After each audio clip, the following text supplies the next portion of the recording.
정치적 후폭풍이 거셉니다. 김건희 여사의 총선 개입 그리고 김영선의 전격적인 공천 그 뒤에는 명태균이 있었다. 그래서 게이트라 부릅니다. 명태균 게이트, 김건희 여사의 총선 개입 게이트 아니냐라고 하는데 역전의 용사들을 통해서 강혜경 씨가 처음으로 얼굴을 드러내면서 지금까지 가지고 있던 진실을 여러분들께 폭로했습니다. 수없이 많은 사람이 스픽스에 질문을 던지고 있습니다. 좀 더 구체적으로 알고 싶다. 세부적인 내용이 뭐냐라고 하는 질문에 답하기 위해서 특별하게 인터뷰를 마련했습니다. 오늘 강혜경 씨를 통해서 여러분들과 함께 우리가 궁금해하는 내용 하나하나를 짚어보면서 정확한 정보를 공유하겠습니다. 어서 오십시오. 안녕하십니까. 자, 강혜경 씨라고 부르는 이유는 보좌관, 비서관이라는 전직이 있지만 지금 강혜경 씨는 그 직함보다는 자연인으로 돌아가서 진실을 밝히겠다는 의지가 강해서 호칭을 C자로 해달라고 했기 때문에 저희들이 그렇게 부르겠습니다. 이 시간에는 명태균 대표와 어떻게 알게 되었느냐, 또는 명태균 대표가 과연 어떤 사람이냐, 전략가냐, 기획가냐, 아니면 미래를 내다보는 예언가냐, 속칭해서 사자냐, 이런 수없이 많은 평가가 있는데 지난 11년 동안 봐왔던 명태균 대표가 어떤 사람인지 강혜경 씨와 얘기를 나눠보겠습니다. 자, 명태균 대표는 어떻게 만났습니까? 2013년 12월경에 그 주식회사 디자인 연구소라는 그 업체에서 텔레마케이터를 이제 구인을 한다는 구인 광고를 보고 이제 입사를 하게 되었고 명태균 사장을 그때부터 만나게 됐습니다. 네. 자, 그 회사는 어떤 일을 했습니까? 그 디자인 업무를 주로 이제 하긴 했는데 그 대학교 관련해서 졸업 명부를 제작하는 일도 같이 했었습니다. 아, 졸업 명부 또 전화번호부 책자 네, 이런 네. 것들이 그 당시 굉장히 이제 성업이었고 이 사업을 굉장히 잘했다고 얘기 들었고 2013년도에는 또 창원대학에 1억 원 기부까지 했고 네, 본인이 또 맞습니다. 창원대학 출신이지 않습니까? 네네. 그렇게 해서 지역에서는 나름대로 이름 있는 사업가였다 이렇게 이제 볼 수 있는 거죠. 네네. 예. 자, 그러면 그 당시에는 이제 광고 전문가였지 선거 전략을 세운다거나 이런 쪽은 아니었고. 그때는 그 뭐 선거 여론조사라든지 이런 예. 거를 이렇게 많이 진행할 때가 아니었고 그 계열사로 해서 주식회사 좋은 날 리서치라는 회사가 또 있었습니다. 그래서 그 지방선거 관련해서는 조사를 많이 그러니까 조사를 좀 진행을 하긴 했지만 네.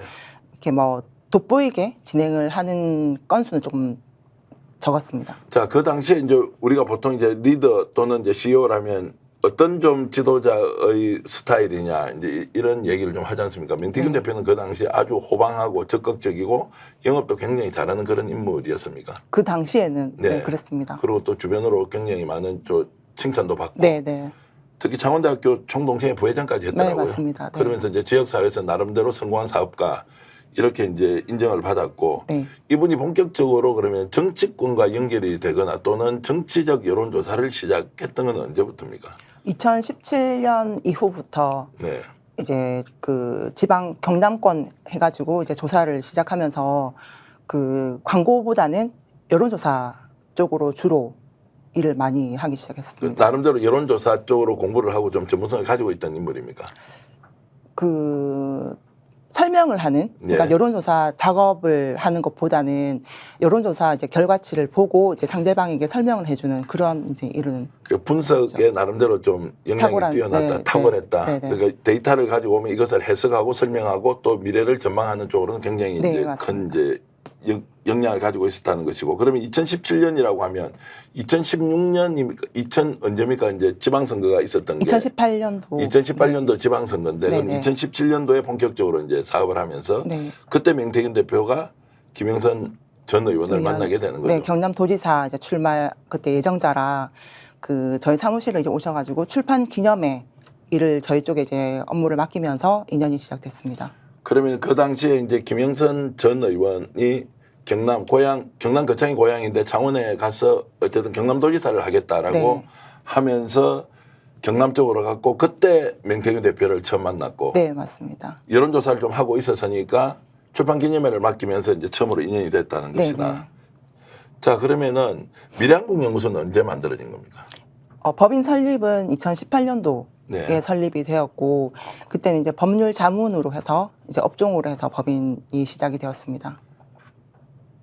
주인이 본인이 아니다. 명태균 대표가 본인이 아니고 뭐 김땡땡이 주인이다. 네. 실질 소유주가 김영선 의원이다. 뭐 이런 이야기까지 하는데 네. 간단히 좀 말씀해 주시면 미래한국연구소는 누구 겁니까? 명태균 대표 겁니다. 100%. 네. 그것은 그러니까- 이론의 여지가 없습니까? 네. 명의상으로는 왔다 갔다 하는 게 있다 명의상으로는 하더라도, 예. 왔다 갔다 하지만 실제 이제 업무 지시라든지 경영이라든지는 명태균 대표가 했었습니다. 그럼 미래한국연구소에서 이제 여러 이제 여론조사 이런 걸 하고 지방선거를 앞두고 도지사만 있는 게 아니라 네. 이제 시장 군수까지 다 있고 또 뭐 도의원, 시의원, 구의원까지 다 있지 않습니까? 네, 네. 이런 데서 이제 상당히 여론조사 쪽으로 열심히 활동을 하고 그때는 실적도 좀 많이 냈겠네요. 네, 네. 이제 의뢰도 많이 들어왔었고. 네. 네. 자, 그래서 이제 이 미래한국연구소를 운영하면서 나름대로 좀 사업적 기반도 좀 튼튼하게 만들고 그쵸. 이렇게 네. 했겠네요. 네, 네. 자, 그런데 이제 2018년도에 그러면 지방선거 때 김영선 의원이 뭐 별다르게 성과를 못 내고 끝나지 않습니까? 네. 그렇게 하더라도 민태균 대표하고는 계속 인연을 2년이 계속 이어왔죠. 저 이어졌다. 또한 네, 예. 같이 이어왔었고 한 사무실 안에서 이제 김영선 의원이 왔다 갔다 이제 하시면서 같이 이제 지내는 거죠. 아, 그러면 자연인으로 네네. 선출되지 않았으니까 전직 국회의원으로서 그쵸. 민태균 대표와 미래한국연구소에서 왔다 갔다 하면서 이제 네네. 인연의 좀 그 끈이 폭을 좀 시작된 거죠. 끈이 네. 이제 더 튼튼해졌다 이제 네. 이런 것이고 그러면 2018년도에 그렇게 이제 되었을 때 민태균 씨는 김영선 의원을 통해서 뭔가 얻으려고 했을 거 아니에요. 출판 기념회 끝났고 또 실제로 도지사 출마까지 하지 못하고 컷오프 되지 않았습니까? 그 네네. 당시에. 네. 자, 그렇게 된 상황에서 민태균 대표와 김영선 전 의원 간에는 주로 정치적으로 어떤 활동들을 그걸 해왔습니까? 그 당시에. 그 도지사 출마에 일단은 실패를 하고 나서는 이제 명태균 대표와 이제 김영선 이제 전 의원이 같이 이제 동행을 하면서 이제 인맥을 넓혀 갔었습니다. 인맥이라고 하면 이제 이제 김영선의 관련 서울 정치권의 인맥. 네. 예. 그때 인맥을 넓혔다면 주로 어떤 분들이었어요? 기억나는 이름이 있습니까? 각각의 일단 경남부터 시작을 해서 네. 이제 명태균 사장이 간접적으로 알았던 분들을 이제 김영선 의원을 통해서 직접적으로 이제 밀착을 하면서 넓히기 시작했죠. 이런 거네요. 그러면 김영선 의원이 5선 국회의원, 그러니까 사선이었죠. 사선부터, 사선 네. 국회의원을 하면서 쌓아놨던 정치적 인맥을 네. 자연스럽게 자연스럽게 명태균 대표로 연결해주는 역할. 네, 네, 맞습니다. 그러면서 명태균 대표는 그 정치인과 개인적으로 접촉면을 또 넓히고 넓혀가고. 그 과정에서 김영선 의원이 과거에 가지고 있던 관계보다도 더 돈독하게. 돈독하게 만들어가는 이제 이런 과정들을 해서 이제 정치적 외연을 상당히 이제 확장을 시켰다. 네, 네. 자, 여론조사 회사를 하면서 이런저런 이제 뭐 검찰 경찰 수사도 받았을 때고 또 압수수색 이런 것도 받았잖아요. 네. 그런데 민태균 대표는 사기와 관련된 집행유예 정과는 있지만 단 한 번도 정치와 관련된 이런 부분에서는 정과가 없더라고요. 아, 누군가 좀 대신 네. 이렇게 해결을 해준 것이 있나요? 정치와 관련해서 정가까지는 지금 정확히 예, 모르겠는데. 그건 없는 건 제가 확인했으니까. 아, 그러니까 네네. 이제 압수수색이나 여론조사 과정에서 네. 미래한국연구소가 재판을 받고 이런 게 있더라고 기록에. 네, 네, 맞습니다. 그때는 그럼 민태균 대표가 실질적인 오너고 본인이 경영 책임자인데 네. 왜 책임에서 다 이렇게 벗어나게 됐냐는 질문을 드리는 겁니다. 일단 실제 그 업무는 이제 제가 전담을 다해서 했고 네. 문제가 생겼을 때는 이제 명의의 대표인 이제 김땡땡의 땡땡이라는 분이, 예. 그분이 이제 명태균이 이제 책임져야 할 부분들을 그분이 다 책임을 진 거죠. 명의 대표라. 자, 그럼 명의 대표는 김땡땡인데 이분은 지금 김영선 또 전 의원과 인적 관계입니까? 이렇게 친척 관계. 친척 관계. 인척 아니고 친척 관계죠. 친척 관계입니다. 그래서 뭐 5촌 아재다, 네. 7촌 아재다 이제 이렇게 이제 네. 하고 있는 분이니까 그럼 그분이 이제 명의자로 돼 있으니까 법적 문제가 생기면 그분이 해결하고 네. 또 때에 따라서는 강혜경 씨도 이제 대신 이렇게 책임을 져주고 했던 네. 게 있는 거죠. 네, 네, 맞습니다. 그 당시에는 이제 그렇게 해줄 수밖에 없는 상황이 있었습니까? 아니면 명태균 씨가 요구를 했습니까? 일단 요구를 했었습니다. 아. 본인이 여기 일단 관계자가 아니기 때문에 본인은 여기서 이제 책임이 없고 빠져야 되는 상황이다. 네. 이렇게. 그러니까 이제 실질적인 이제 명의 대표와 이제 실무를 받던 제가 이제 책임을 좀 져달라. 그런 과정에서 명태균 대표가 이제 정치적 외연을 확대했다. 이제 이렇게 보면 상당히 역량이 있기 때문에 뭐 관록 있는 정치인들 만나서 관계를 두고 또 뭔가 중요한 얘기를 나눌 정도면 실력이 보통이 아니었다. 이렇게 이제 봤기 때문에 정치적 외연이 확대된 건 아닙니까? 단순히 네. 뭐 김영선 의원이 소개만 했다고 그렇게 될 리가 없지 그렇죠. 않습니까? 네, 그런 부분에서는 나름의 탁월한 역량이 좀 있었다. 이렇게 평가는 하십니까? 네. 예. 네. 주로 거기는. 어떤 면이 이제 좀 돋보이는 명태균 대표만의 실력이었습니까? 약간 일단 언변이 좀 많이 뛰어나세요. 예. 이제 말도 잘하시고 이제 여론조사라든지 선거 관련해서 이제 그 본인이 공부를 많이 해왔기 때문에 그 후보자들한테 이렇게 설명을 해가면서 이제 그 정확성이라든지 진실성을 얘기를 해가면서 이제 이 후보의 마음을 얻는 거죠. 네. 자, 그러면 이제 명태균 대표는 자기가 져야 될 책임은 이제 직원이나 명의 대표한테 넘기고, 그리고 정치적으로 외연을 확대해서 그 사람하고 이제 관계를 계속 이어갔는데, 그러면 상당히 이제 돈도 많이 벌었을 거 아닙니까? 네. 근데 현재 재산 상태는 본인 표현으로는 신용불량이다. 네. 또 집에 나오는 각종 공과금을 제대로 낼 수 없을 정도로 형편이 어렵다. 왜냐하면 사적으로 취하는 게 아무것도 없다. 공적 역할밖에 하지 않는다. 이런데 그 부분에 대해서는 그대로 좀 믿습니까? 받아들입니까? 어떻습니까? 이제 신용불량자는 맞고요. 네. 근데 자꾸 돈이 없다라고는 하시는데 저도 이제 이렇게 들리는 얘기는 뭐 이렇게 다르게 이렇게 돈을 이제 번다라는 얘기가 있어서 돈이 없다라는 얘기에 대해서는 부정입니다. 동의하기가 어렵다. 네, 뭐 네. 돈은 있을 것이다. 이렇게 이제 뭐 확인해 보지 않았으니까 그쵸, 그 정도 네. 이제 얘기를 하고. 지금 이제 말씀을 들어보면 강희경 씨가 마치 이제 횡령범인 것처럼 얘기를 하고, 그래서 이제 김영선 전 의원이 뭐 고소까지 했다. 네. 이제 이렇게 일관되게 주장을 하는데 자신은 좀 일단 거리가 떨어져 있는 것처럼 얘기를 해요. 네. 아니죠. 아니죠. 제일 긴밀하게 두 분 다 네. 관여가 돼 있는데 제가 모든 걸 다 잘못한 것처럼 이제 범죄자를 만들어 버리고 언론에 나와서도 인터뷰를 하시면서 강혜경은 횡령범의 사기범인데 그 사람 말을 믿냐. 고소를 해놨고 조사도 진행되지도 않은데 이미 이 두 분은 저를 완전 범죄자로 만들어 놓은 네. 거예요. 이게 조사가 진행이 되면 두 분이 핵심에 있거든요. 그 네. 돈의 출처에 대해서. 네. 책임은 어떻게 질 겁니까? 바로 거짓말이 들통날 건데. 혹시 이렇게 언론에 나와서 직접 국민들에게 사실을 알린다는 것을 네.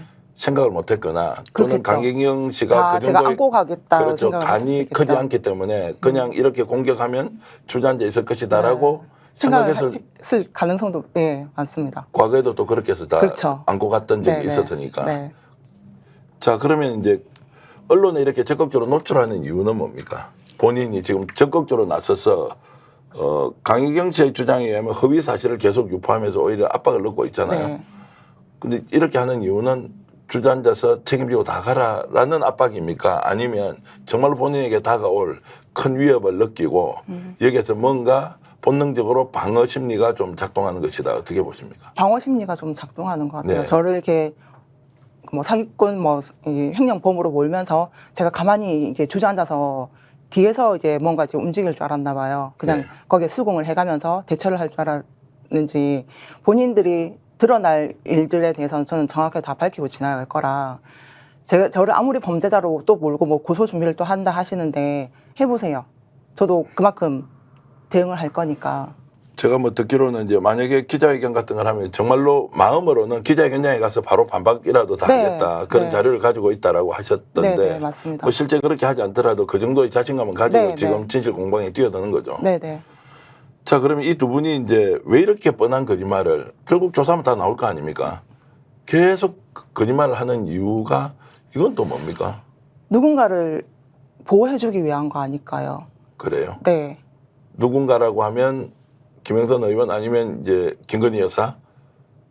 명태균 대표 입장에서는 김영선보다는 지금 김영선도 같이 밀양구 용서의 대표다 하고 이제 밀어놓고 있지 않습니까? 맞습니다. 그 위에 있는 분이겠죠. 아, 그 김여사. 위에 있는 분. 네. 자, 누군지 지금 밝히시기는 좀 곤란하고. 네네. 자, 그러면은 이 판을 키워서 계속 끌어넣고 있다 이런 표현이신데. 네. 그러니까 가만히 있었으면 저도 이렇게까지 밖에 나와서 이거 얼굴을 내밀면서 본인들이 잘못한 거에서 지적은 안 할 거예요. 네. 근데 본인이 아니다 하면서 저를 자꾸 끌어들이니까 저는 가만히 있을 수가 없습니다.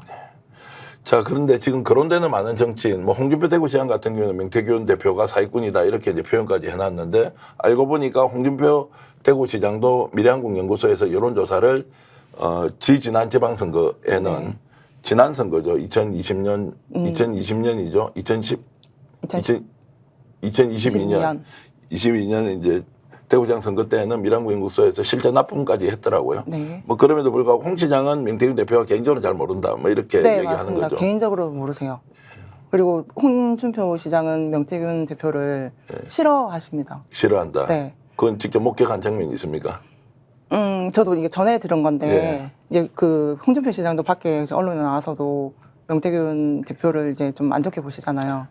그 여론조사 대표를 별로 안 좋게 보는데 또 맡기기는 그 여론조사 회사를 이용했다 아마 이러면 그 당사자가 의뢰를 한 게 아니고 예. 그 옆에 캠프에서 보통 이제 캠프나 그 참모들이 다른 참모들이 했을 수도 있어서. 그 지금 이제 시중에서는 지금 명태균 대표가 여론조사를 분석을 잘하는 것이 아니라 여론조사를 아예 기획하고 조작까지 하는 것 아니냐라는 이렇게 질문 던지는 사람도 있는데 그 부분은 실제 어떻습니까? 조작은 없습니다. 조작은 없다. 네.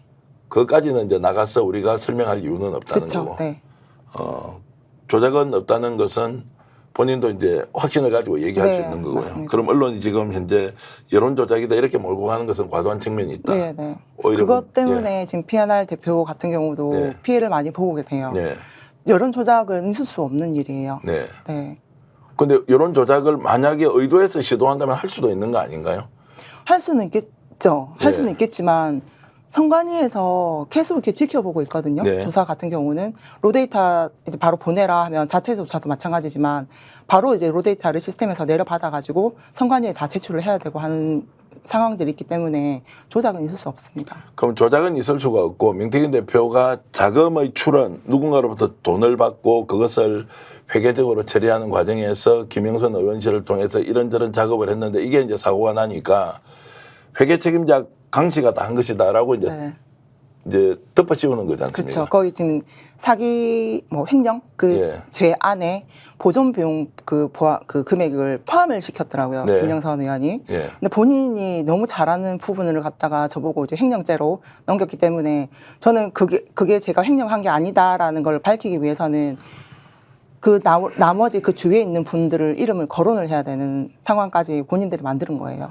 자, 지금 와서 생각해보니까 명태균 씨는 그 당시에는 유능한 사업가에서 지금은 오히려 스스로 횡령 혐의를 받고 있기도 하고 또 수사를 받고 있고 김영선 의원과도 부적절한 관계를 가지고 있으면서 총선까지 개입했다 이렇게 가 있지 않습니까? 네. 개인으로 보면 굉장히 성공했을 수 있지만 전체적인 맥락으로 보면 인생이 꼬여도 한참 꼬였다 네, 이렇게 그렇죠. 생각이 되는데 요즘 명태균 대표의 처지를 보면 어떤 생각이 듭니까? 안타깝습니다. 안타깝다. 네. 지금 그분은 어떻게 하면 좋겠습니까? 잘못한 거 처벌 받으셔야죠. 네. 네, 처벌 받으시고 아니면 본인도 제보를 하세요. 내가 이렇게 해서 뭐 자료를 갖고 있다든지 이런 거를 숨기지 마시고 영원히 이렇게 정권을 잡고 있는 거 아니지 않습니까? 자, 그러면은 그런 것들을 가지고 있으면 공개를 해서 국민들한테 검증을 받아라. 네. 이게 그러니까 자꾸 숨긴 데서 이게 영원하지 않을 거잖아요. 네. 숨긴 데서 누가 이제 그 명태균 대표를 보호를 해주겠습니까? 예. 가족도 있고 한데.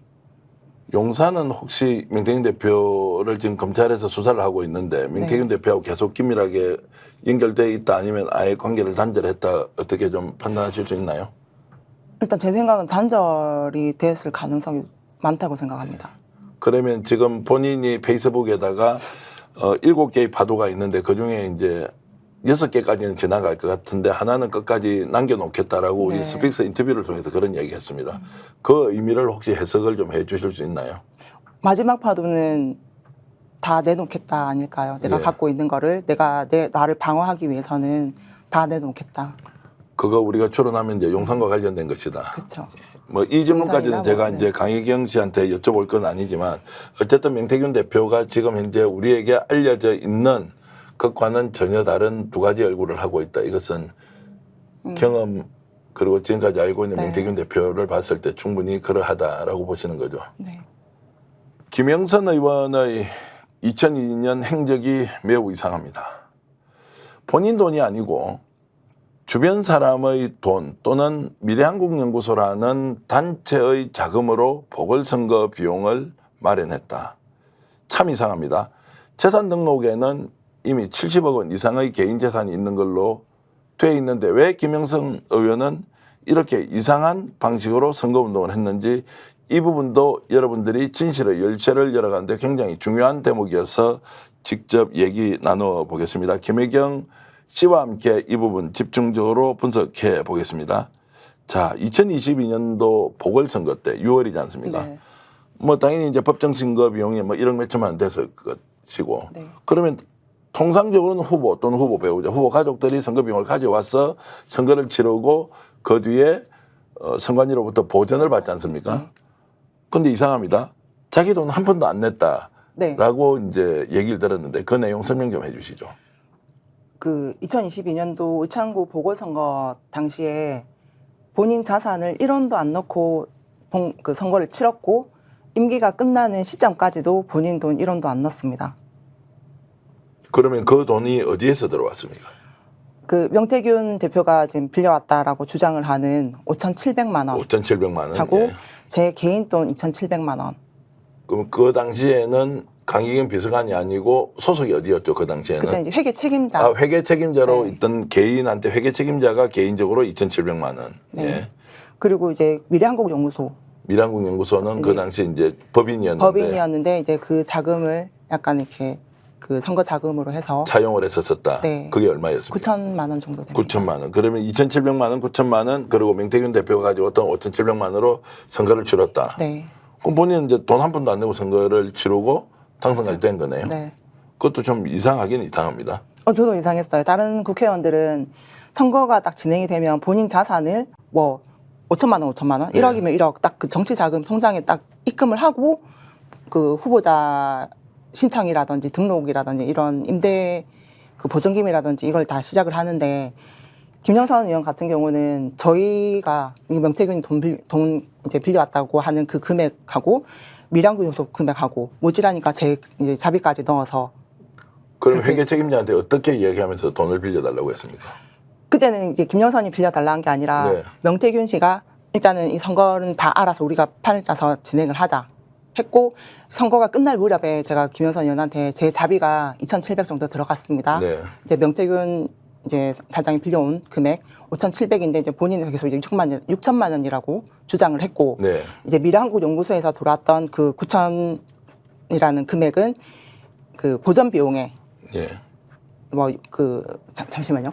보전 비용이 6천만 원 하고 그 전에 6천만 원 어저께 말씀드렸던 네, 거 예. 있죠. 그 금액을 이제 포함해 가지고 다시 이제 미래한국연구소로 이제 갚는 식으로 네. 자, 그렇게 해서 이제 어쨌든 5,900만 원이 명태균 대표, 5,700이죠, 명태균 대표는. 네. 그리고 본인 돈이 이제 2,700만 원. 네. 그리고 9천만 원 미래한국연구소에 들어왔고 네. 실제 그러면 선거 비용 보전이 얼마가 됐습니까? 한 1억. 80% 정도 됐습니까? 1억 3천 정도 1억 3천, 1억 예. 천 정도 됐습니다. 1억 1천만 원 정도 네. 됐는데 그럼 이 돈을 가지고 이제 갚아줘야 되는데 그렇죠. 본인은 돌려받았습니까? 아니 못 받았습니다. 지금도 못 받았죠. 네. 그래서 제가 내용 증명에 이 금액을 포함해서 일단 네, 했고 그럼 명태균 대표는 이 돈을 이제 5,700만 원인데 올 초에 6천만 원을 현금으로 돌려받죠. 네. 1월 16일 날. 1월 16일 날 그건 김영선 의원이 직접 이제 준 거. 그러면은 선거가 치러진 지 2년이 이제 지났는데 네. 그 뒤에 이제 돈 일단 돌려줬고 네. 그리고 9천만 원 지금 그러면 돌려줬습니까? 아니면 미래한국연구소에 돌려주지 않았습니까? 돌려줬습니다. 돌려줬는데 네, 그 일단은, 돈은 또 다른 돈을 다른- 받아와서 섞어서 돌려줬다. 네. 이제 이렇게 이제 된 거고 그 다른 돈과 관련된 것은 실제로 불법 정치 자금의 성격이 강한데 그 내용은 저희들이 다른 주제 때 좀 다루기로 하고 자 그러면 그 당시에 이런 이제 상식적인 질문이 나올 수 있습니다.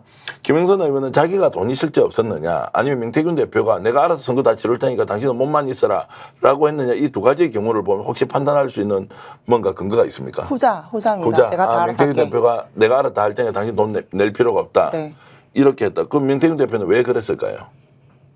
일단 선거 운동에 집중하랬어요. 김영선 의원한테 무조건 이제 일단 공천 받아왔으니 당선은 무조건 될 거니까 선거 운동에 집중하고 자금에 관련해서는 신경 쓰지 마라. 내가 다 알아서 할게. 근데 이제 이 당시의 돈의 크기로 보면 명태균 대표도 돈이 많아서 자기 돈 1억, 뭐 1억 5천 넣는 게 아닌데 네. 또 자기가 알아서 다 하겠다. 네. 그때 그러면 두 사람이 모종의 계약 또는 거래가- 약조를 했다라고 네. 이제 볼 수 있겠네요. 명태균 대표가 제가 돈 때문에 자꾸 이렇게 얘기를 하길래 이제 제가 이제 막 따졌어요. 알아서 한다 해놓고 왜 자꾸 이거를 빌려왔다라고 주장을 하냐라고 이제 6천만 원에 대해서 네. 그랬더니 김영선 의원과 본인 간에 둘만의 이 거래를 저보고 아냐 모른다 했어요. 네. 모르니까는 아무 말 하지 마라. 내가 빌려온 돈이니까. 자 그러면 지금 이제 세간에는 의심이 자 셰비 국회의원 월급을 반띵했다. 반띵으로 돌려준 그 돈의 총액과 지금 명태균 대표가 빌려줬다고 하는 5,700만 원, 실제 돌려준 거 6천만 원인데 네. 이것의 연관성은 있습니까 없습니까? 별개죠. 별개죠. 네. 그럼 반띵은 다른 것이라는 네, 다른 거고 것이고. 이 돈이 들어왔던 것은 결국 선거 비용 빌렸단. 선거 비용 빌렸는데 이것은 2년 반 정도 지난 올 2월 달에 6천만 원 1월 달에. 1월 달에 6천만 원을 돌려준 것이니까 본인이 지금 페이스북을 통해서 빌려준 돈 받았는데 그게 무엇이냐라고 하는 것은 네. 반띵과 이 돈은 다른 거예요. 네. 그런데 지금 약간 이제 우리도 섞여 있으니까 이게 마치 같은 돈인 것처럼 보이는데 어쨌든 그건 완전히 다른 별개입니다. 거예요. 별개다. 그럼 반띵 이야기는 우리가 또 다시 얘기를 하기로 하고. 자, 그렇게 해서 국회의원을 만들어줬는데 그때부터 그러면은 명태균 대표와 김영선 의원 간의 관계는 어떻게 됐습니까? 더 밀접해지고 끌려다니기 시작했어요. 김영선 의원이. 네. 네. 그래서 이제 나온 이야기가 자, 실제 국회의원이 2명이냐 이런 이야기까지 나왔다는 것이지 않습니까? 네. 그리고 정책 책사라는 것도 이제 이름을 붙이고 다녔고 그러면 이제 총선을 통해서 선거 비용도 되고 또 공천도 받아줬으니까 그때부터는 주종 관계가 완전 바뀌었다. 바뀌어버린 거죠. 예. 네. 제가 이 얘기를 계속 하는 것보다 본인이 좀 해주시면 어떻습니까? 그러면 아마 시청률은 방송보다 야, 정경원 너 좀 조용히 해. 지금 강혜경 씨가 얘기해야 되지. 너가 왜 나서서 계속 얘기를 하느냐. 아, 맞는 말을 자꾸 하시니까 저 대답만 네. 아닙니다. 네. 제가 이제 인터뷰를 처음 하신다고 해서 조금 제가 이제 좀 편리하게 이렇게 중간중간에 아주 단답식으로 이렇게 대답을 해 주시니까 네. 제가 중간중간에 이제 맥을 좀 끊지 않기 위해서 이렇게 이제 좀 말씀을 좀 드린 거고요. 그러면 이제 실제로 국회의원 역할을 하는 사람이 2명이다. 오히려 명태균 대표가 더 위에 있고 종적 관계에 지금 김영선 의원이 있었다. 이렇게 이제 볼 수 있는 거고. 네. 그러면은 상식적으로 보면 국회의원 회관의 이제 보좌진들은 이런 내용을 잘 몰랐습니다. 모르시죠. 아, 잘 아무것도 몰랐다. 모르시죠. 그러면 이제 자 국회회관에 의원회관에 사무실이 있고 지역도 사무실이 있지 않습니까? 네. 지역 사무실에서도 직원들이 이런 관계를 잘 몰랐습니까? 몰랐어요. 초반에는 몰랐다가 네. 뒤에 이제 돈 관련해서 이제 돈을 빌려준 돈은 빨리 내놔라. 이제 언성이 오고 가고 하니까 전화 통화할 때도 이제 그러니까 김영선 의원이 서울에 있을 때 국회에 있을 때도 저 명태균 대표가 사무실에 지역 사무실에서 전화를 하면서 돈 달라, 돈 빌려달라. 그 이렇게 얘기를 돈이라고 하니까 하는 것은 아까 빌려왔다는 얘기했던 돈. 5,700만 원 그 네. 이야기네. 네네. 그걸 달라고 했는데 네. 그걸 끝까지 버티면서 안 준 거네. 네. 그러고 2년 6개월 동안 네. 안 주고 있었네. 돈을 그러니까 빌려왔다라고 얘기를 한 것도 선거가 당선된 이후에 명 대표가 이제 나 이 돈 빌려왔으니까 돌려달라. 네. 이렇게 얘기를 했고 이제 김영선 의원은 왜 갑자기 빌려왔다는 돈이 갑자기 나타났으며 자꾸 나한테 돈을 달라 하는데 그리고 돈을 만드는데 시간도 또 많이 걸린다. 그러니까 시간을 좀 달라. 이렇게. 아니 김영선 의원이 재산이 70억 정도 되는데 이걸 빌려온 돈이고 또 선거 비용 보전도 상당 부분 받았으면 네. 이 돈을 당연히 돌려주려면 자기 재산 70억에 건물도 가지고 있으면 담보대출 한 6천만 원 하면 되잖아요. 개인한테 큰 돈이긴 하지만 어쨌든 선거 과정에서 네. 필요한 돈 담보대출을 주면 되는데 돈을 마련하기 어렵다. 이것도 제가 이해는 잘 안 됩니다. 보전 비용은 다른 데 이제 지출을 돼야 돼서 예. 보전 비용에는 아예 손을 못 댔고 이제 김영선 의원 입장에서는 예. 그리고 현금화를 할 수 있는 돈이 없었어요. 현금화를 할 수 있는 돈이 없었다. 재산 가지고 있으면 담보대출 우리 아파트 이런 거 대출에 가 쓰잖아요. 대출을 안 받으시더라고요. 대출을 안 네, 받으시고 대출을 안 받고 어쨌든 이 돈을 마련해서 줄 테니까 이것을 5,700만 원의 채권 채무 관계라고 치면 2년 반 동안 끌었던 거네요. 네, 네. 자, 그렇게 해서 끝까지 돈을 달라고 했다. 그러면 나온 김에 이제 반띵도 물어보겠습니다. 네. 그러면 명태균 대표는 이거 이제 반띵이라는 건 빌려준 돈 돌려받은 것이다라고 하는데 자, 세비가 실제로 통장에 꼽히는 게 얼마쯤 됐습니까? 대략 평균 1,100, 1,100. 1,200 정도 왔어요. 그러면은 한 500에서 600 정도 나누어서 이렇게 가져갔습니까? 네, 한 550 정도. 예, 그럼 이 돈은 뭡니까? 성격이 솔직하게 한 말씀해 주시죠. 명태균 대표가 그랬어요. 당신 공천 받아갖고 내가 당선을 시켰으니까 나 먹여 살려야 된다. 우리 그 가족들까지 평생 책임져야 된다. 그래서 그 돈의 네. 반은 내 몫이다. 네. 그러면 이게 이제 뭐 검찰 수사도 받았다고 하니까 이것은 뭘로 보던가요? 정치 자금으로 보는 겁니까? 아니면은 공천의 대가로 후불제로 했던 일종의 뇌물 비슷한 이제 정치 자금이다. 뭐 이렇게 본다는 것이죠. 검찰 그 입장에서 압수수색 영장에도 그게 기재가 되어 있는데 그 후보자 추천의 면목으로 그러니까 공천 대가는 거죠. 네.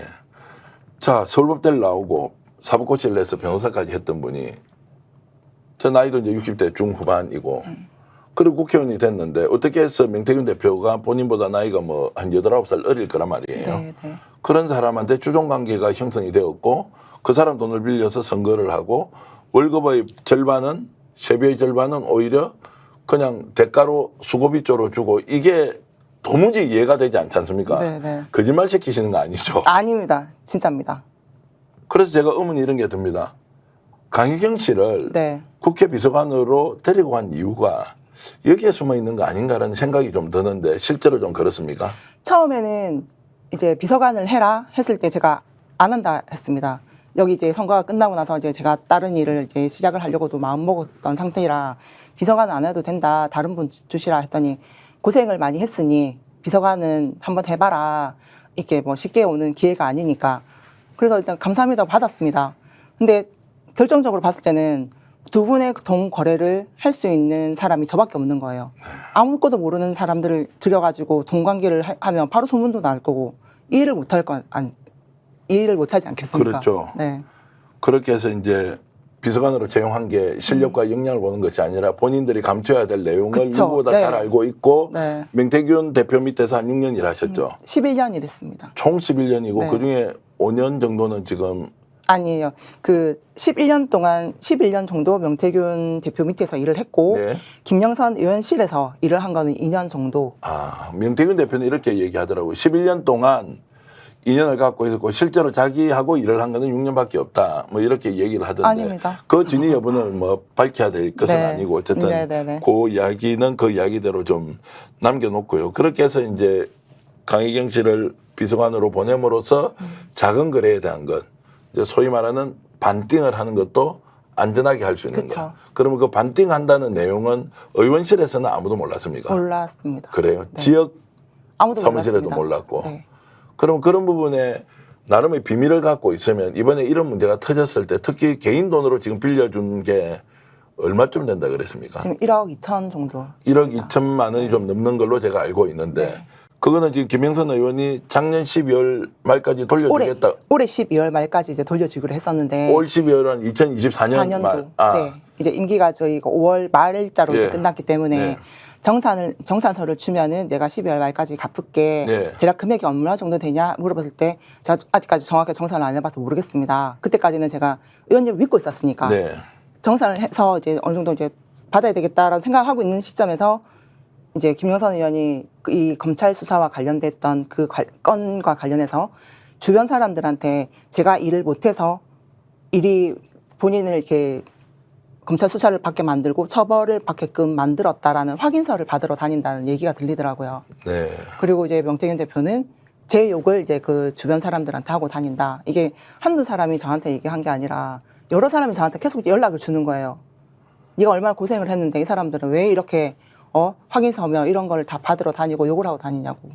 그러면 이제 회계장부가 저렇게 좀 잘못되어서 검찰의 수사를 받는 거는 네. 결국 회계장부에 쓴 비용 자체가 아주 비정상적으로 사용됐기 때문이지 않습니까? 그렇죠. 비정상적으로 사용이 됐고 지출도 잘못됐고. 예. 네. 그 지출도 잘못됐고 자 그러면 거기에 대해서 당연히 문제 제기를 하던데 네. 간단하게 어떤 것이 이제 지출이 잘못돼서 법적 문제가 됐습니까? 보전 비용이 이제 정치자금 통장으로 이제 들어왔었어요. 근데 이 보전 비용 안에서 일부 지급을 해야 되는 대상자가 있었는데 그 분들한테 주기에는 이렇게 돈을 이렇게 돌려서 나가는 그 경로를 김영선 이제 의원 이름으로 해서 일단은 그 돈을 뺐어요. 네. 빼서 두 사람이 되는데 대상자가 그분들한테 이제 돌려주는 그 과정이 잘못된 거예요. 네. 근데 원래적으로 그 보전 비용을 받으면 그 사람들한테 지출을 하면 안 되는 금액인데 네. 명태균하고 김영선 의원하고 이제 미래한국 연구소하고 이렇게 얽히고 설키고 있다 보니까 보전 비용이 그쪽 분들한테 일단 흘러간 거예요. 이제 목적성이 있는 돈이라. 자, 그래서 이제 법적으로 문제가 되면 당연히 그것은 그 돈의 지출을 잘못한 네. 회계 책임자가 아니라 그- 지출을 지시한 그 사람이 책임을 지는 게 당연한 거 아니에요? 네. 근데 제가 다 책임을 일단은 지라 하시더라고요. 네. 그러니까 검찰 조사, 저 선관위 조사가 시작됐을 때도 명태균의 얘기는 거론되면 안 되고 그 주위 사람들 얘기도 거론하면 안 되고 본인 당사자 김영선 얘기도 나 이름도 거론하면 안 돼. 그러니까 제가 다 알아서 했다라고 이렇게 그 답변을 해라 하시더라고요. 그래서 진술까지 했던 적이 있습니까? 있습니다. 예. 그런데 이걸 보니까 네. 이 사건의 크기가 어느 정도인지 판단을 하고 그쵸. 큰일 나겠다 이게. 큰일도 내가 날- 횡령도 안 그쵸. 했는데 횡령범처럼 네. 돼버리니까. 그리고 저 혼자 그 본인들의 잘못된 거를 덮고 가기에는 네. 너무 무거운 거예요. 예. 그리고 그 죄를 덮어야 김영선 의원은 이제 정치를 계속 하겠다.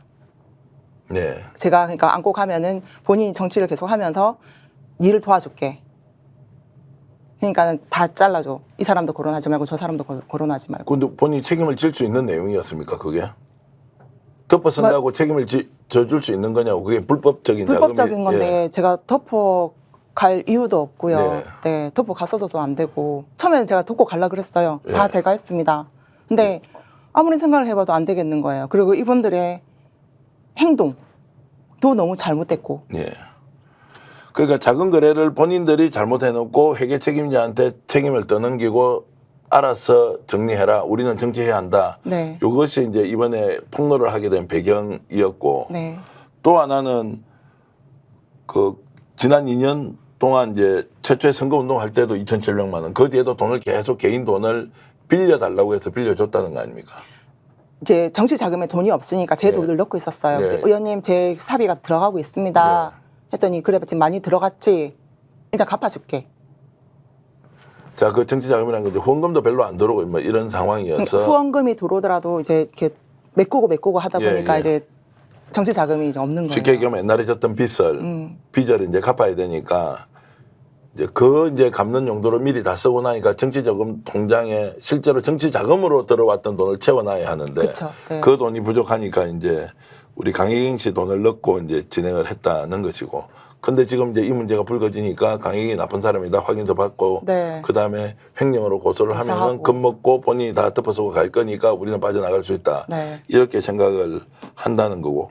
듣기로는 김영선 의원이 계속 기자회견을 하려고 한다라는 소문이 났는데 기자회견을 하지 않는 이유는 또 뭐죠? 기자회견을 해봤자 본인한테 이득될 게 없으니까요. 네. 이득될 게 네, 없다. 없어요. 오히려 기자회견을 하면 할수록 본인이 더 손해를 볼 건데요. 네.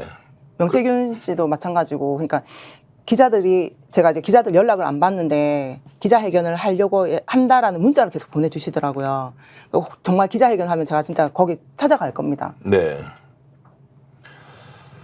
자, 본인들이 잘못한 것을 회계 책임자가 다 덮어쓰라. 근데 회계 책임자는 오히려 돈을 빌려주고 또 필요할 때마다 정치 자금 통장에 돈을 넣도록 했는데 지금은 거기에 대해서 우리는 나 몰라라 하면서 도망을 가고 있으니까 법적 책임도 질 수 없고 또 실제로 빌려준 돈도 돌려받기로 했는데 그것도 받을 수 없으니 자, 그래서 내가 돌려받아야 될 돈은 이만큼이니까 내용증명을 보냈다는 거 아니에요? 네. 그 내용증명을 이제 보고는 그때부터는 이 사람이 잘못된 것이다라고 하면서도 공격을 한다. 네. 근데 돈이 하나도 없이 정치를 했고 재산은 70억이 있다고 나오는데 왜 이런 일이 벌어졌는지 정말로 검찰에서 수사를 하고 그 내용을 국민들에게 밝히지 않는 이상은 여기에서 섞여 있는 정치자금과 관련된 여러 문제는 미스테리로 남을 수밖에 없다. 그런데 지금 검찰의 수사를 어느 정도 믿을 수 있느냐?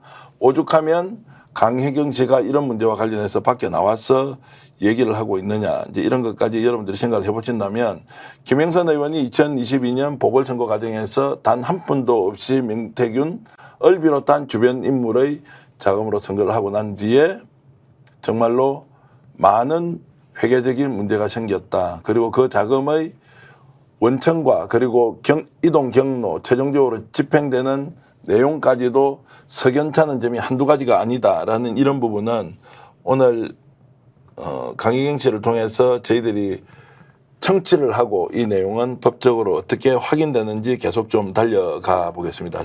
굉장히 어려운 결단을 하셨습니다.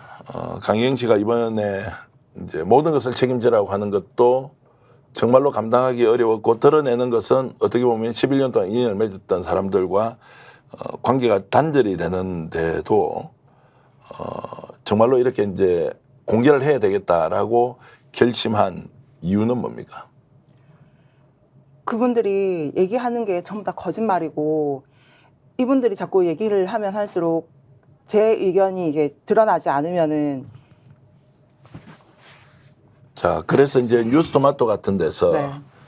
뉴스토마토에서는 이제 이시라는 걸로 해서 계속 이제 표현을 했지 않습니까? 조금씩 정보를 줬는데, 자, 김영선 전 의원은 전 의원대로 자기 의견을 내고, 명태균 씨는 우리 스펙스에 직접 인터뷰를 네. 2번이나 했습니다. 이렇게 이제, 자신의 의견을 이렇게 이제 내놓으면서, 아, 요거 아니다. 나도 이제 얘기를 해야 되겠다라고 해서 이제 실제로 얼굴까지 드러내고 이름도 공개하면서 이렇게 네. 본인 의견을 밝히시잖아요. 그럼 이대로 뒀을 경우에는 정말로 저 사람들이 원하는 방향으로 갈 수밖에 없다. 네. 이런 위기감을 이제 느꼈다. 그렇죠. 저는 이제 범죄자가 되어 있고 네. 저분들은 저분들대로 이제 원하고자 하는 뭐 정치 생활도 계속 이어가실 거고 네. 이거를 좀 막기 위해서 그리고 지금 김건희 여사하고도 관련해서도 이분들을 막아야 김건희 여사하고 관련된 것도 막아질 수 있을 것 같습니다. 그래서 쉽게 얘기하면 강혜경 씨는 명태균 대표 김영선 의원 쪽에서 보면 강혜경 씨를 막아야 김건희 여사까지 못 가는 거고 그렇죠. 네. 또 똑같이 강혜경 씨는 이 부분이 드러나야 본인의 그 지금까지 해왔던 진실이 그대로 입증이 되는 입증이 거. 되고 이런 것이기 때문에 이제 어떻게 이제 정면 충돌을 하더라도 반드시 진실을 밝히겠다 이렇게 이제 마음을 먹었던 것이고 그 회계 책임자고 또 원래 이제 상업 관련된 이런 쪽으로 일을 많이 해 오셨으니까 회계적으로 네네. 회계장부가 왜 이렇게 엉망이 되어 있던가요?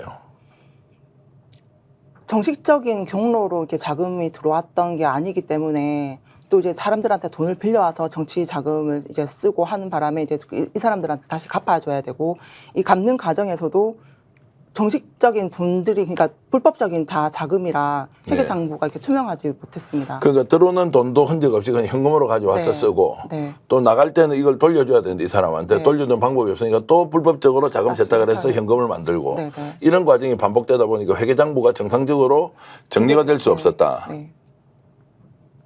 자, 그러면 이 내용을 다 강행 씨가 알고 있으니까 야, 이거 이제 드러나면 큰일 나니까 야, 너 조용히 해. 책임 우리가 다 질 테니까 어떻게 정리정돈할까? 이렇게 가는 게 상식인데 왜 이렇게 다 덮어씌우는 거죠? 저한테 덮어씌워야 본인들이 죄가 없이 되는 거죠.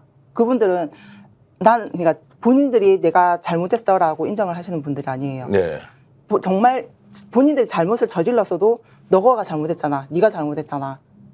네. 네, 상대방한테 덮어씌우는 사람이라.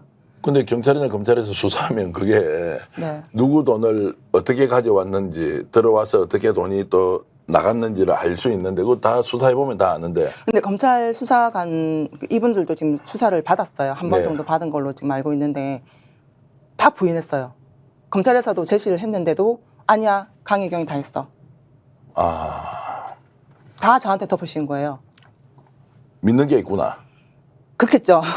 믿는 구석이 있기 때문에 그렇게 하지. 네. 검찰에서는 결국 자기들을 어떻게 손을 댈 수 없다. 네. 이렇게 생각을 하지 않고서는 이렇게 덮어씌울 수가 없잖아요. 그래서 저는 이제 계속 이제 조사 받으러 다니면서 제가 증거를 할 수 있는 증거 자료를 계속 제출했거든요. 제출을 했는데도 이 수사도 지금 지지부진 상태죠. 그렇게 늦진 않은 것 같아요. 그래요? 네, 네. 열심히 수사는 하는 것 같습니다. 네. 검찰에서는. 네, 네. 이제 제가 생각했을 때는 예. 네. 그 수사가 작년부터 이루어진 거 아닌가요? 올 초에 올 초에 네, 이루어졌고. 이제 선관위에서 넘겼는데 예. 그때는 이제 그 현역 국회의원이라 네. 약간 수사가 조금 이제 더뎠던 거는 맞는데 거의 그 임기 끝날 무렵부터 제가 검찰 조사를 받기 시작을 했거든요. 네. 강경 씨가 빌려준 돈 1억 2천 몇백만 원은 네. 왜 이 사람들이 돌려주지 않습니까? 지금까지 돌려준다 보고도 했고 자, 뭐 돌려주겠다라고 했는데 지금 돌려주지 않으려고 작심도 하고 오히려 회계적으로 문제 있다고 덮어씌우잖아요. 그거 왜 그렇게 하는 것 같아요? 저한테 돈을 주기 싫은가 봐요. 그 돈으로 뭐 다른 거를 하려고 하나?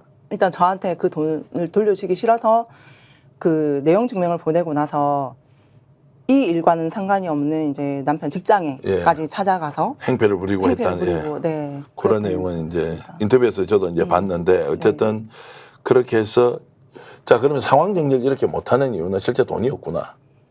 돈이 있으면 해결할 거 아니에요. 돈이 있어도 해결하기 싫은 건가? 있어도 해결하기 싫겠죠, 제 돈은. 그래요? 근데 명태균 돈은 어떻게든 해결을 하려고 했거든요. 예. 근데 제 돈은 자 그러면 통상적으로 이제 오랫동안 인연을 가진 사람이어서 돈을 이렇게 1억 2,500만 원 빌려준다고도 할 수 있지만 그게 워낙 돈이 크다 보니까 그 돈을 빌려줄 때 의심도 하기도 하고 아 이거 계속 빌려주면 못 받을 수도 있겠다라고 했을 건데 근데 이게 막 이렇게 목돈이 막 들어간 게 아니고 이렇게 누적이 되다 보니까 금액이 좀 커져 있었고 저는 김영선 의원을 믿었죠. 예. 주실 거라 믿었고 예. 그리고 이제 내용 증명을 보냈을 때는 일단 저는 민사까지도 다 생각을 지금 하고 있는 상황이라 네. 돈을 안 주더라도 재산에 대해서 압류를 걸면은 법에서 받을 수. 그러면 내용 증명을 보내기 전에 김영선 의원한테 이 정도 돈이 갔으니까 돌려주세요라고 얘기는 하지 않았습니까? 돈이 많이 들어갔다는 예. 것까지는 알고 계세요. 예. 그리고 이제 본인이 내가 정산을 해서 올해 말까지 해서 갚아줄게 네. 라고 했는데 제가 그 시기를 땡긴 거죠. 예. 이제 확인서를 받으러 다닌다는 이런저런 얘기를 들었고 너무 이렇게 분노가 너무 이렇게 한계에 도달하다 보니까 네. 못 기다리겠더라고요. 그러면 이제 5월 달에 국회의원 임기가 끝이 났으니까 네. 이제 끝이 나고 나서 실제 돈을 못 돌려받을 수도 있잖아요. 그쵸. 그러니까 이제 내용증을 보내서 이제 보내달라고 네. 했는데 그때부터 이제 본격적인 공격을 시작했다. 네. 이러면서 이제 일파만파 이렇게 커지고 있고 결국에는 지금 돈을 돌려주기 싫어서 하는 측면도 있다. 네. 그리고 원천은 불법적인 자금이 오가는 흔적들이 너무나 많이 남아 있고 네. 여기에는 실제로 회계장부와 관련된 부분뿐만이 아니라 또 다른 정치장 관련된 또 수사도 현재 진행되고 있습니다. 진행되고 있죠. 네. 그리고 그분들의 얘기도 저희들이 계속 추적해서 정말로 총선 출마자, 지방선거 출마 예정자로부터 6천만 원씩을 두 사람한테 받았고 그것이 대선 과정에서 여론조사 비용으로 쓰였다라는 이제 의문도 제기가 되고 그 내용은 검찰에서 수사를 진행하고 있으니까 이게 여러분들 한두 가지가 아니고요. 결국에는 진실을 폭로함으로써 우리가 알고 싶은 그 내용에 접근할 수 있는 것이다. 이런 생각과 함께 얼마나 많은 일이 우리 몰래 자행되고 있었는지 확인을 할 수 있다고 생각합니다.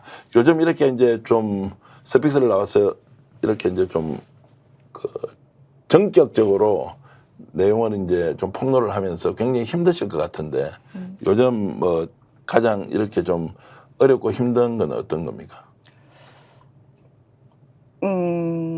주변, 그러니까 저도 좀 많이 힘들고 걱정도 많이 되고 생각도 좀 많은데 주변 분들이 더 저를 너무 걱정을 해주시고 네.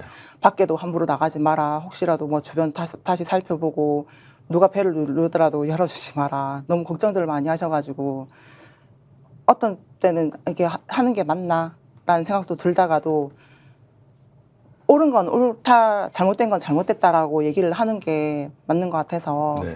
일단 대표님께도 연락을 드려서 일단은 스픽스에 이제 인터뷰를 하게 됐습니다. 자, 그러면 주변 분이라면 이제 아무래도 가족분들 또 그렇죠. 지인 중에서 아주 가까운 분들 누구보다도 강희경 씨의 지금까지 살아왔던 삶의 이력을 잘 아는 분들이 그렇죠. 많이 도와주시는 거고 네네.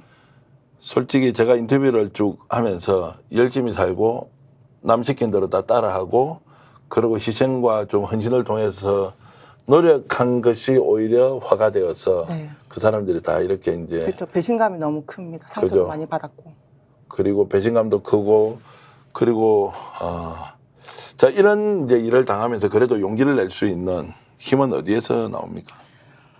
저 혼자 다 걱정하고 다 안고 가야 되겠다라고 생각을 하고 있었는데 이 일이 터지면서 이제 우리 그 국민들께서 이제 방송을 보시고 댓글을 달아주시고 하는 거 보니까 항상 저한테 응원을 하시더라고요.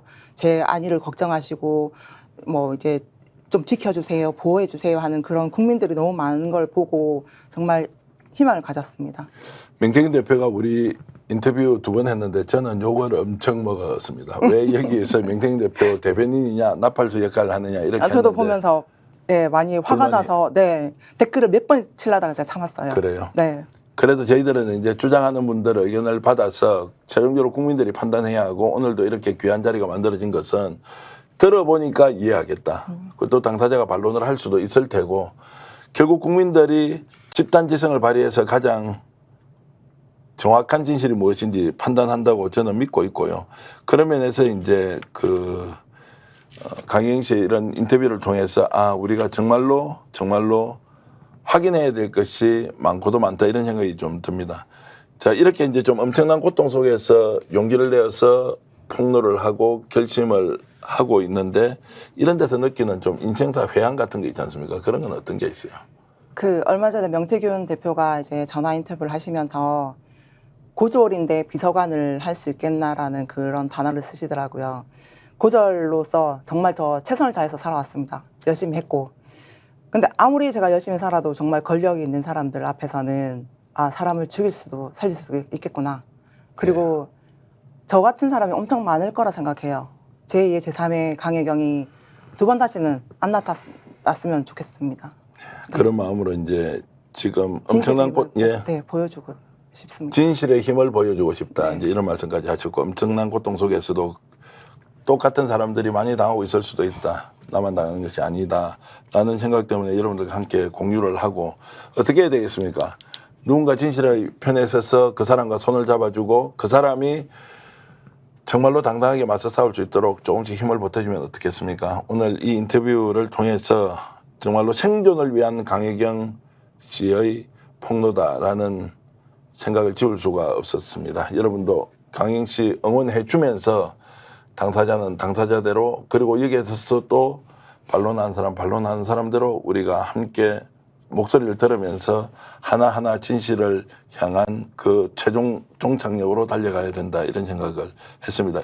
계속 열심히 본인 뜻대로 네. 당당하게 이렇게 진군해 가시길 바라겠습니다.